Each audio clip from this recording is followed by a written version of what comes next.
The grand charity auction came to a sudden halt when one of the richest men in the country stood from his seat, his voice shaking with emotion instead of authority.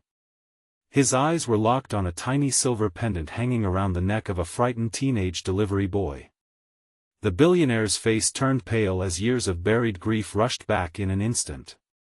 Every guest watched in stunned silence as tears filled the powerful man's eyes. The pendant had disappeared with his little son 12 years earlier, on the most heartbreaking day of his life. No one in the room expected that one ordinary necklace would uncover a story of unimaginable loss, extraordinary kindness, and a miracle no amount of money could ever buy.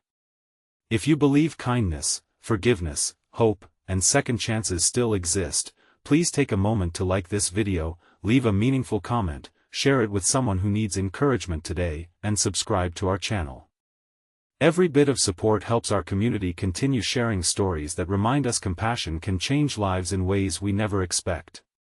At 51 years old, Alastair Rowan had everything the world admired. He owned one of the largest renewable energy companies in Europe, appeared on magazine covers, and donated millions to hospitals, schools, and children's charities.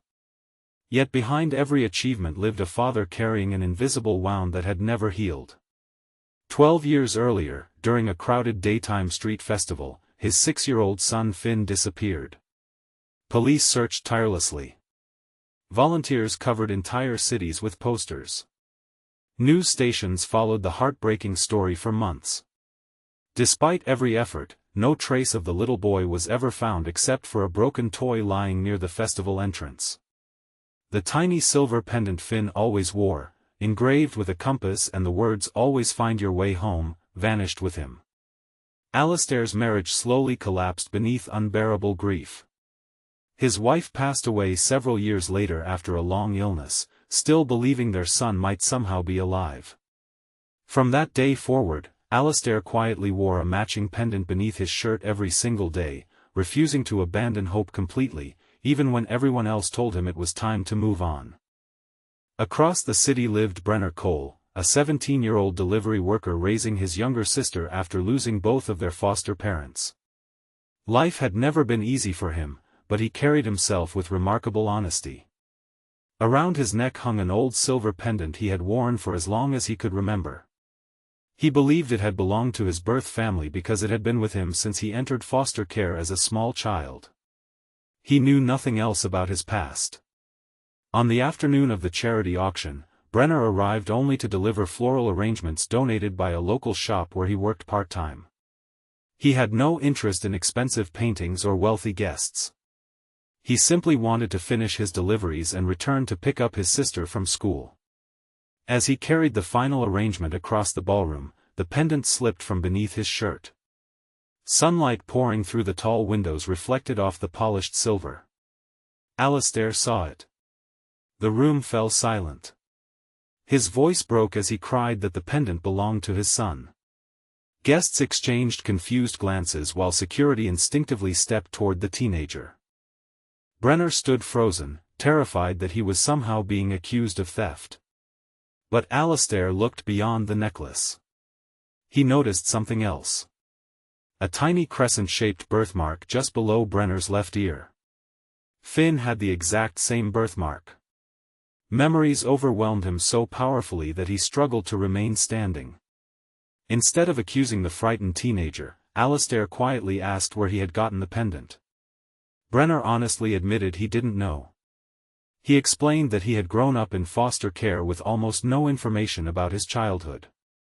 His answer deepened the mystery. Rather than creating a public scene, Alastair invited Brenner to a private office inside the building. Child welfare officials and investigators were contacted immediately, not because anyone assumed the truth, but because everyone understood the possibility was too important to ignore. Old foster records were recovered.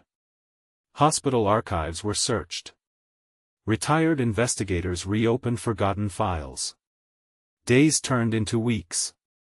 Finally, modern DNA testing revealed the truth no one had dared to believe. Brenner was not Finn. The entire room fell silent as the results were read. Alastair's heart shattered all over again. Yet before anyone could leave, another discovery emerged. Brenner had entered foster care only weeks after Finn disappeared. The woman who had temporarily cared for Brenner years earlier remembered something investigators had overlooked. As a frightened little boy, Brenner had often spoken about another crying child named Finn whom he briefly stayed with inside an abandoned house before authorities rescued several neglected children during an unrelated investigation. Back then, everyone assumed the memories belonged to a frightened child's imagination. Now those forgotten words suddenly mattered. Investigators reopened every forgotten lead connected to the rescue. One surviving social worker remembered separating several unidentified children who were too young to explain where they came from. Record-keeping mistakes, name changes, and years of administrative errors had buried crucial information. Months of investigation finally led authorities to a quiet farming community hundreds of miles away. There lived a gentle school custodian named Gareth Rowan. He had no memory before the age of 7. Raised by an elderly couple who believed he had been abandoned, Gareth had grown into a hard-working, compassionate man admired by everyone who knew him. Around his neck hung half of a broken silver compass pendant. The other half had been missing for years. When investigators met Gareth, he welcomed them politely, assuming there had been some misunderstanding. Then Alistair removed the matching pendant he had worn for 12 years. The two broken halves fit together perfectly. Even then, neither man rushed toward conclusions. DNA testing confirmed what Hope had whispered all along. Gareth was Finn. Years earlier, after being taken by criminals involved in child trafficking, he had eventually escaped during a police operation. Too young and traumatized to explain who he was, he entered an overwhelmed child welfare system under another name. Administrative failures and missing records prevented anyone from connecting him to the missing child whose story had slowly faded from national attention. When the truth finally emerged, father and son stood facing one another beneath the warm afternoon sun outside the courthouse. Neither knew what to say. 12 years had stolen birthdays, school graduations, family holidays, and countless ordinary moments. No speech could replace those lost years. So they simply embraced. Sometimes love speaks loudest through silence. Gareth struggled with guilt, believing he had unknowingly lived another life while his father searched endlessly.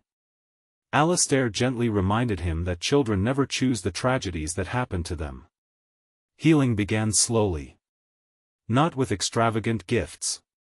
Not with luxurious homes. But with shared breakfasts, long conversations, old photographs, and afternoons spent rediscovering one another. Brenner also became part of their story. Without his honesty and courage, none of the hidden truths would have been uncovered.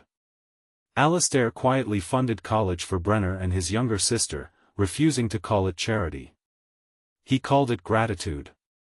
Years later, Gareth established a foundation dedicated to improving missing child investigations and modernizing child welfare records so no family would endure the same heartbreaking mistakes. Brenner joined the organization after graduating, helping vulnerable children find permanent families. Together, 3 lives unexpectedly connected by one small pendant transformed countless others. Before we reach the end of this story, we'd love to hear from you. Please leave a meaningful comment telling us whether you believe hope should ever be abandoned, even after many years. Your words may encourage someone still waiting for their own miracle. On another bright afternoon, the restored pendant rested inside a simple wooden frame displayed at the Foundation's headquarters. It no longer represented loss. It represented perseverance, compassion, and the extraordinary truth that even when life seems determined to separate hearts forever, hope has a remarkable way of finding its path home.